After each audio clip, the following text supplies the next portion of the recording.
focus on box trucks because that's what I drive.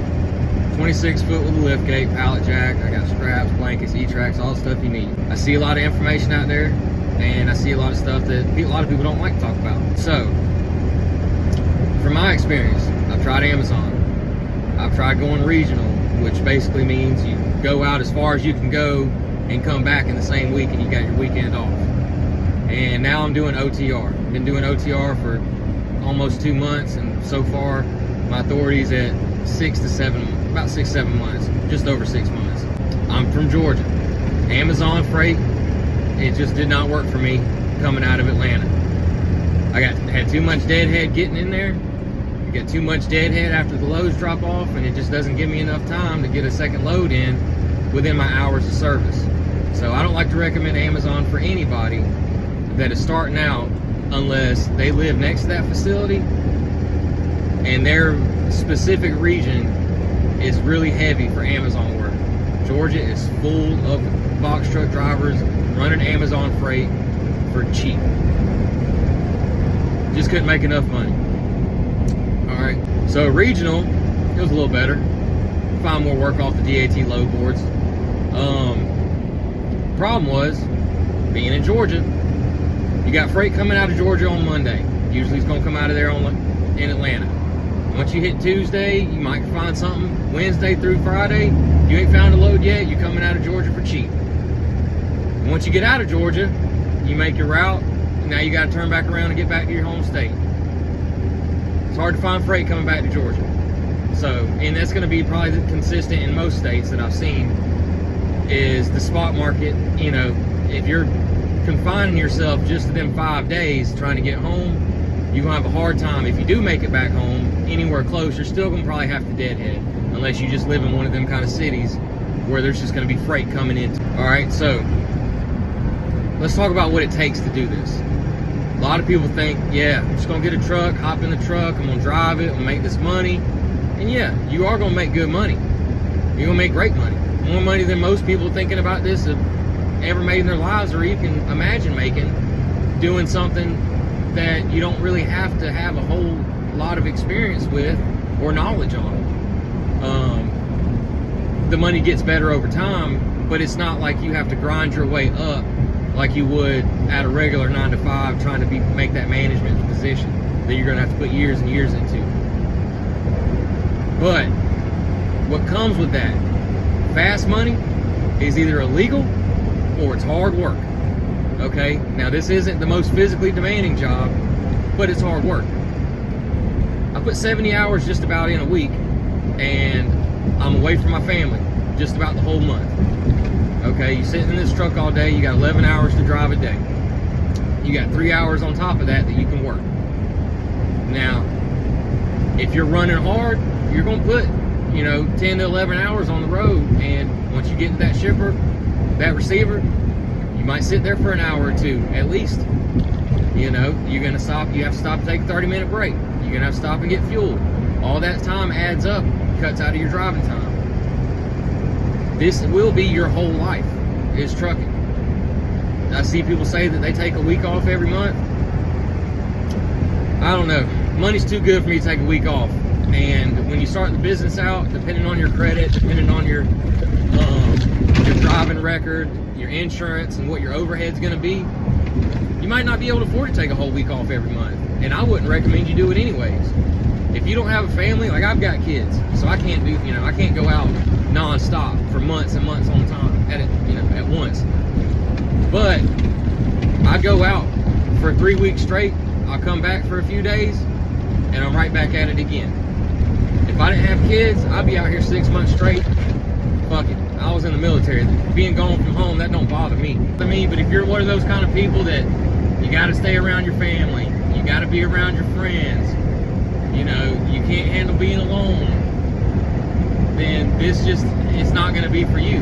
When I say that you got to give everything up to be a truck driver, it don't matter if you're doing hot shot, you're driving a box truck, you're driving a semi, hauling cars, you are going to be gone all the time, or this just will not work.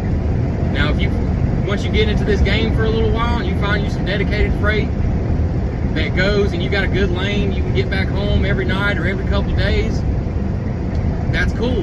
That should be everybody's goal eventually. But starting out, you just gotta drive.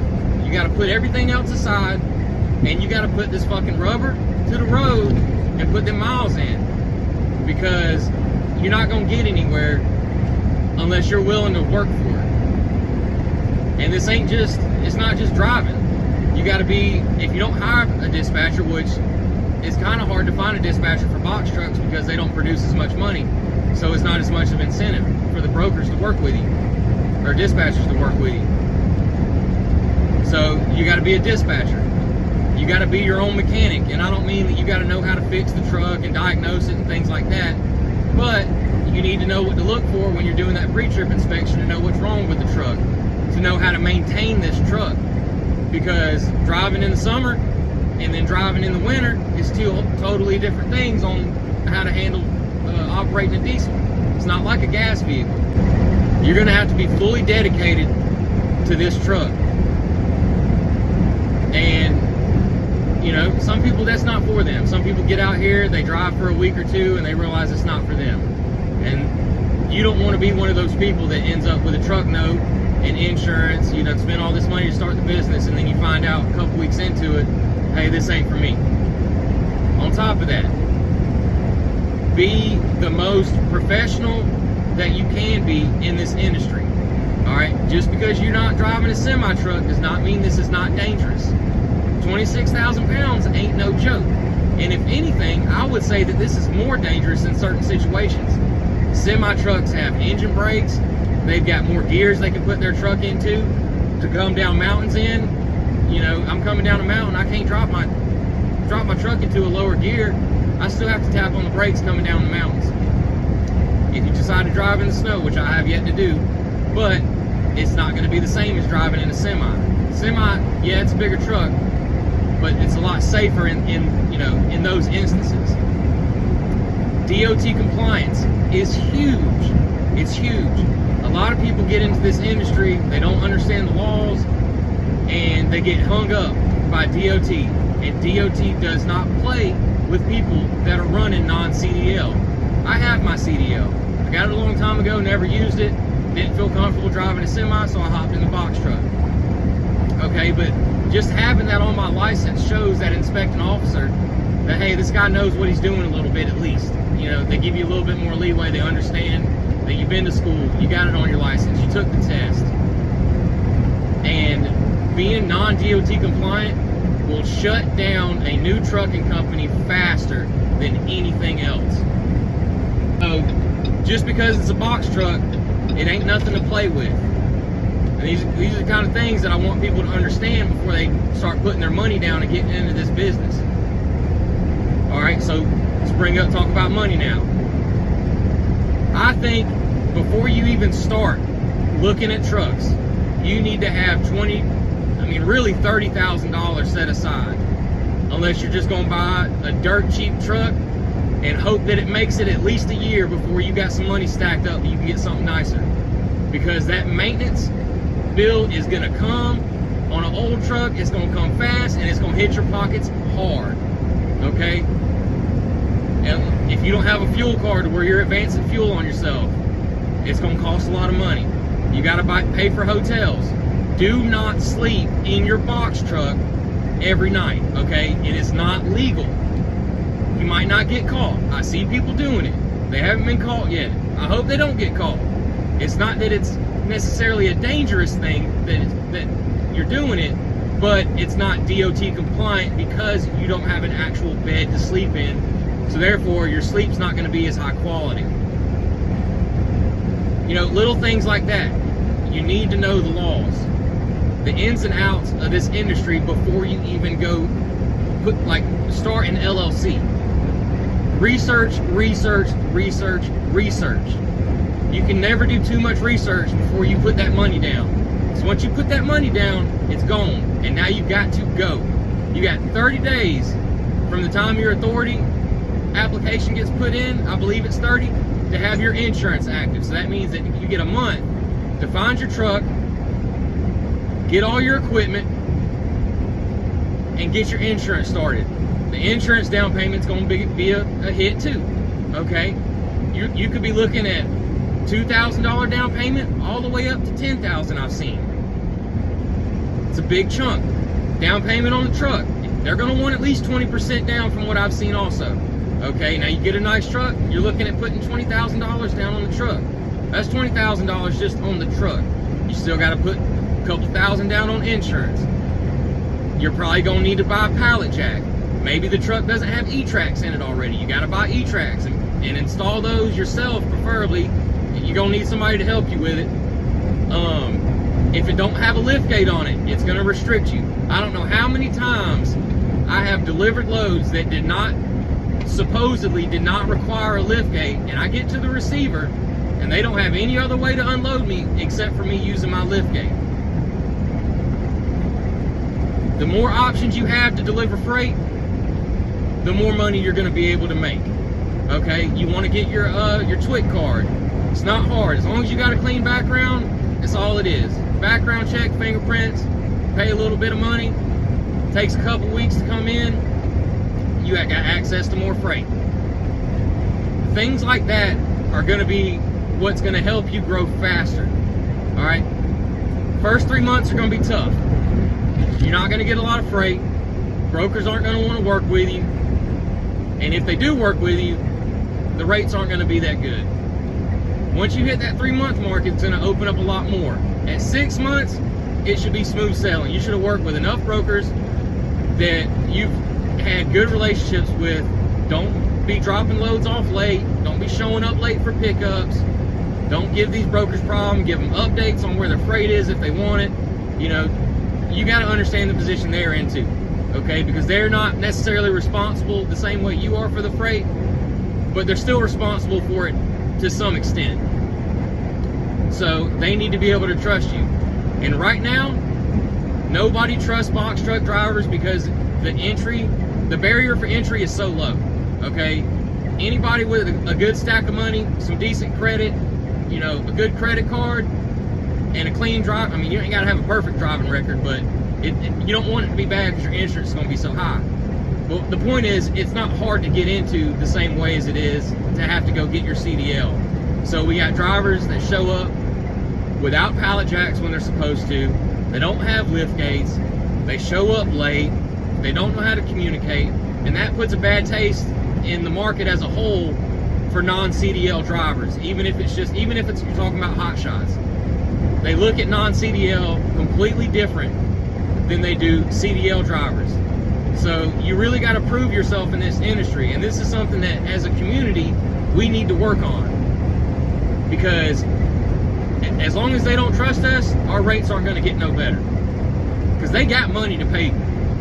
They got plenty of money in that freight to pay, because a lot of these loads that I'm getting, I've realized they were booked for a semi, and that broker realized that it would fit on a box truck, so they reposted it for a box truck, and they're keeping a much bigger chunk for themselves because they realize that they can. Some places, box truck freight is super limited, so you're kind of just stuck with what you can get.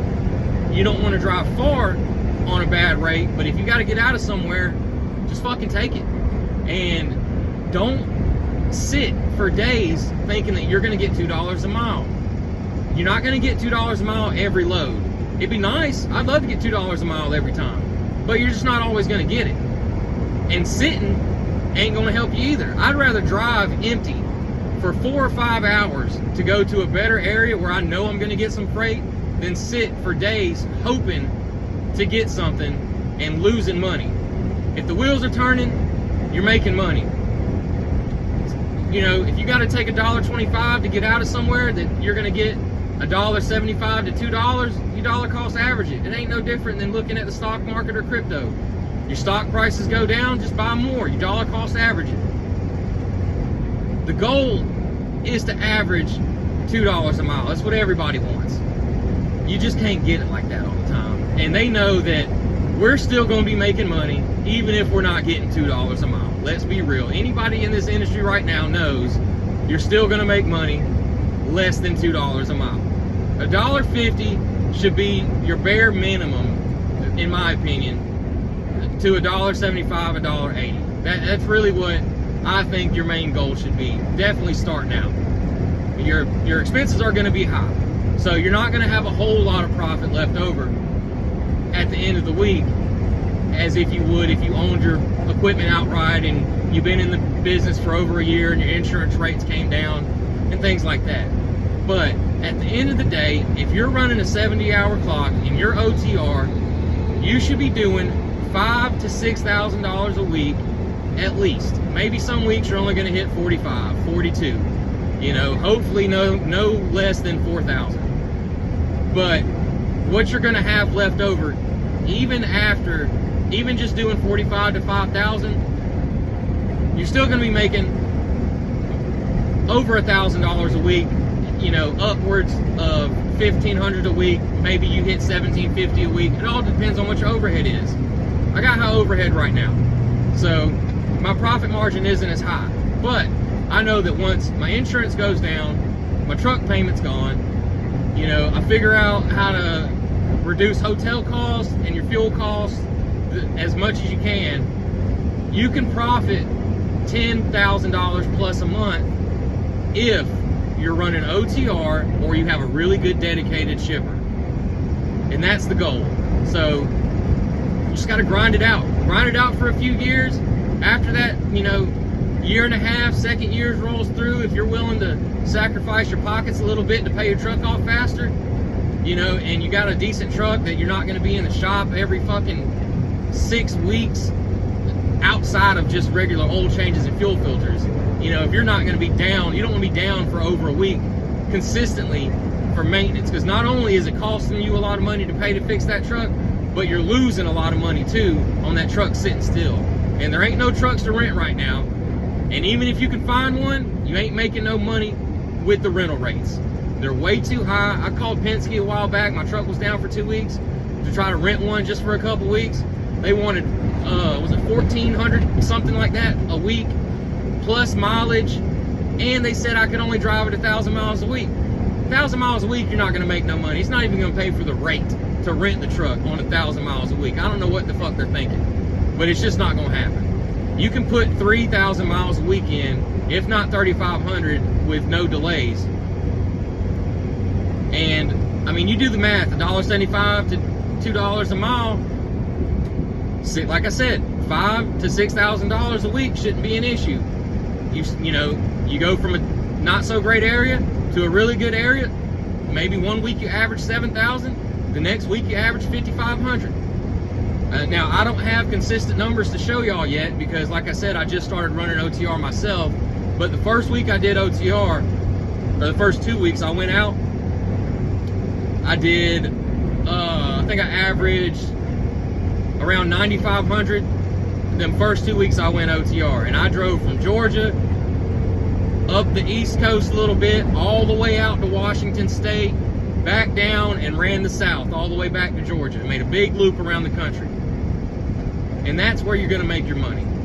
So I'll expand on some of these things maybe in future videos. Y'all throw down in the comments what y'all want to hear me talk about, if y'all have any specific questions. Appreciate y'all. Throw a like on the video. Let me know what you want to hear.